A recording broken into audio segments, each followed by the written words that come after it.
Coming up next on Trojan News, Business Week returns to Greenville. And Mr. Beckstein's art class is burned instead of paint. These stories and more coming up next on Trojan News.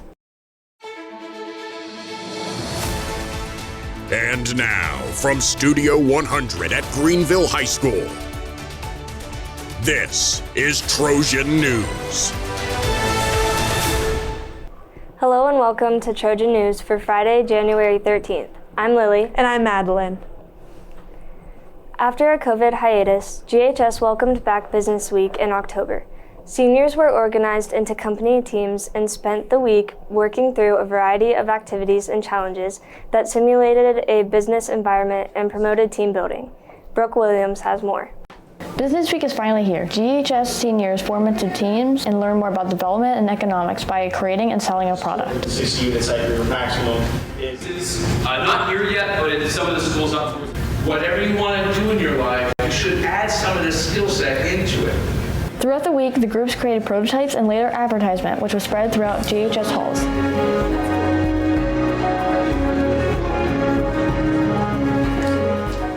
On Wednesday, GHS seniors played Survivor, a game where the teams answer a worksheet about finance and economics to gain more points. The team with the least amount of points gets members eliminated, as the other teams move to the next round unharmed. Last team with the most players wins. We asked Business Week advisors, Ms. Barry and Mr. Henderson, what they believe is the main purpose of Business Week. The main purpose of Business Week is to show students the many facets or the many different parts of what it takes to run a business and to give them some experience in trying to do that. Business Week gives students at Greenville High School an opportunity to see how business, salesmanship, and just kind of organizing finances actually works in the real world. For our guys, it's figuring out spreadsheets and trying to work as a team.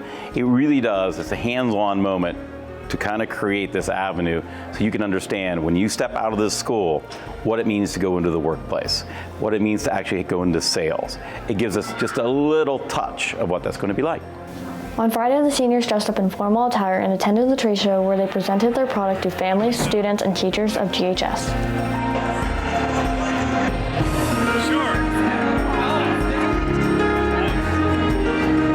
We asked students and advisors who participated in Business Week questions about life skills the seniors learned. We learned leadership and we got to practice public speaking.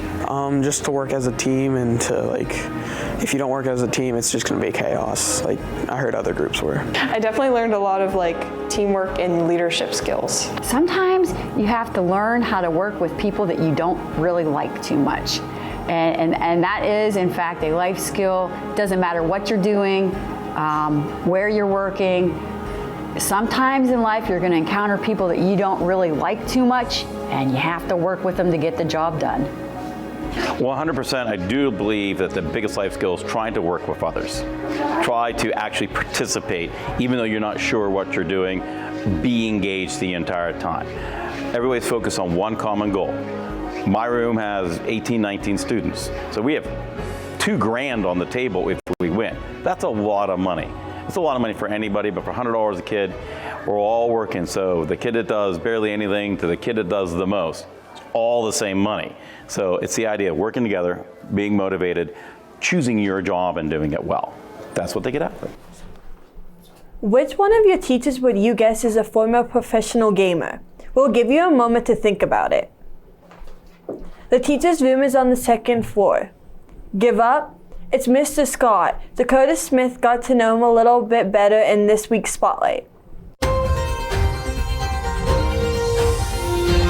Where did you grow up? I grew up in Hermitage, Pennsylvania. I went to West Middlesex High School, though. I was right there on the border between the two. All right. Tell us about your family.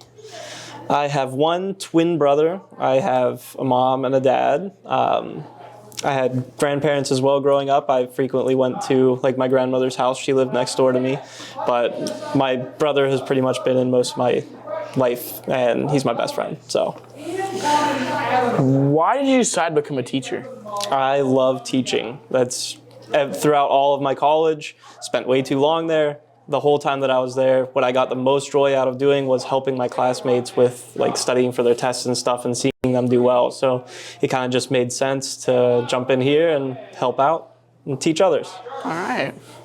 Do you have any hobbies? I run, I play Ultimate Frisbee, I play a lot of video games. I used to play them competitively going up and down the East Coast. I don't really do that anymore, sadly, but that's pretty much it. I'm a lot like you guys in that way, where it's just go outside, have fun, sit in front of the computer, play some Call of Duty. What is your favorite movie? The original Matrix, the Matrix movie. I think I'm going to settle on that one. Good one. Mr.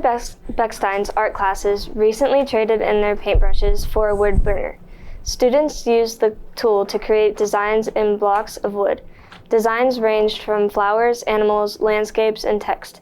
Be sure to check out the art department's latest designs as you walk through the second floor hallway. On the last day of school before the holiday break, high school students participated in the annual volleyball tournament. A team consisting of Josie Hart, Riley Jordan, Lily Chapman, Logan Letts, Soren Hedrick, Jack Strasser, and Noah Filson took place in the competition, but all teams had a great time playing in the event. With no winner coming out of the Friday night Mega Millions drawing, the jackpot prize has once again increased and now stands at more than $1 billion. This marks the 24th consecutive drawing without a grand prize winner. The current jackpot is now the second largest in Mega Millions history, with an estimated prize of $1.35 billion and a cash option of $707.9 million. So what would you do with that money? We asked GHS. Here are their answers. Obviously, I would take care of my kids' tuitions, my sister's kids' tuitions, and if you won like the billion, I'd set up some scholarship here so we can send kids to college every year. I want 400 cars. What I would do if I won the lottery is buy a nice house in Colorado, drive all the way there, and then just live there up for about the rest of my life. I'd buy a bunch of dirt bikes so I can go wah, wah, wah, and then, I would be like, buy a car, buy a house, sleep. Moving to Florida. I would probably save some of it because I have a life savings that I'm doing right now. And with any other things, I'd probably give some to my family. And then I'd keep some and spend it on like a vacation. I'd probably put some into my band account. A nice Jeep Wrangler with big tires and all kinds of cool things that you could take the top off, and it would, that would be cool. Then I don't know. I may move somewhere, but I want to be around where there's tennis facilities and outdoor recreation stuff, so that I can do my thing. if I won the lottery today, I would go on a big fishing trip with Mr. B, Mr. Bonanno, and then we would decide what to do with the rest of it. So what would you do if you won the lottery? I'd probably donate it and give it to families and go on a shopping spree. What would you do? Probably I would do the same thing too, but maybe invest it for something in the future like college. Yeah, that's a good idea. Attention seniors, be sure to apply for the Greenville Lions Club School and Community Service Award. The Greenville Lions Club recognizes the importance of school and community service and will award $1,000 to a GHS senior. All applications must be received by March 15th of the current year. Stop in the guidance office to learn more about this scholarship and the many others that are available. Andrew Tate gets into a Twitter battle with environmental activist Greta Thunberg. Abby and Ami have the details in this week's World Watch.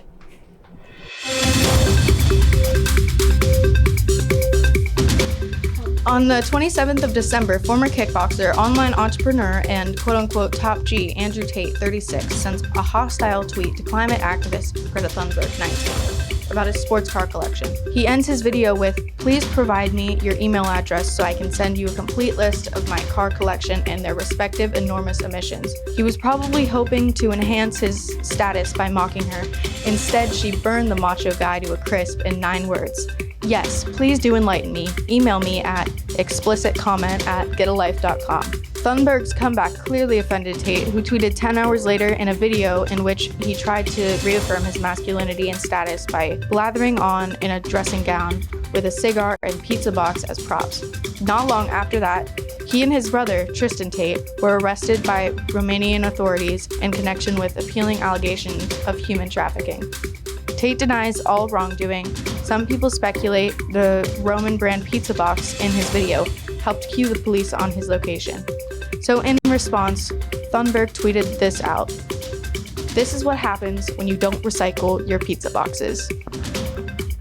Taylor Swift cat, Olivia Benson, is living in luxury with a whopping $97 million net worth. Olivia has found success outside of the world of Instagram influencing. The Scottish foal earned her fortune starring alongside her owner in several music videos, has crafted her own merchandise line, and had cameos in many big-budget. The girls' basketball team remains undefeated. Hannah Grant is standing by in the Sports Center with all the details. Hannah? Thanks, Lily and Madeline. The Greenville Lady Trojans improved their record to 9-0 with a dominant 53-15 win over Slippery Rock on Thursday at Slippery Rock High School. Greenville's Anna Harps added to her team-leading point totals with another 17 against the Rockets. Harps also led the Trojans with 6 steals recorded and rebounds and 2 assists. Josie Lewis scored 14 points, Grace Kano recorded 8 points, and Sarah Malik added 6 points.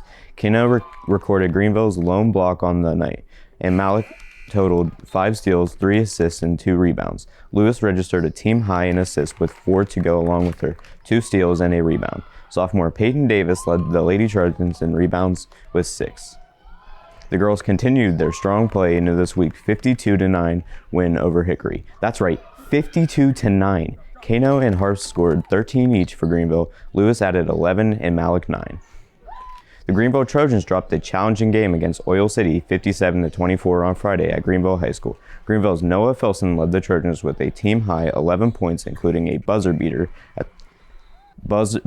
3 at the end of the first quarter. Filson recorded 3 three-pointers. Nate Stevenson was second on the Trojans with 6 points. Greenville's JV team lost the game 49-20. The Greenville Trojans will head to get a rematch against Oil City on Tuesday at Oil City High School.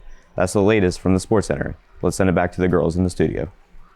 That's all for this week's episode of Trojan News. Be sure to follow our YouTube channel for the latest in school news, sports, and creative content. For Trojan News, I'm Lily. And I'm Madeline. Have a great day.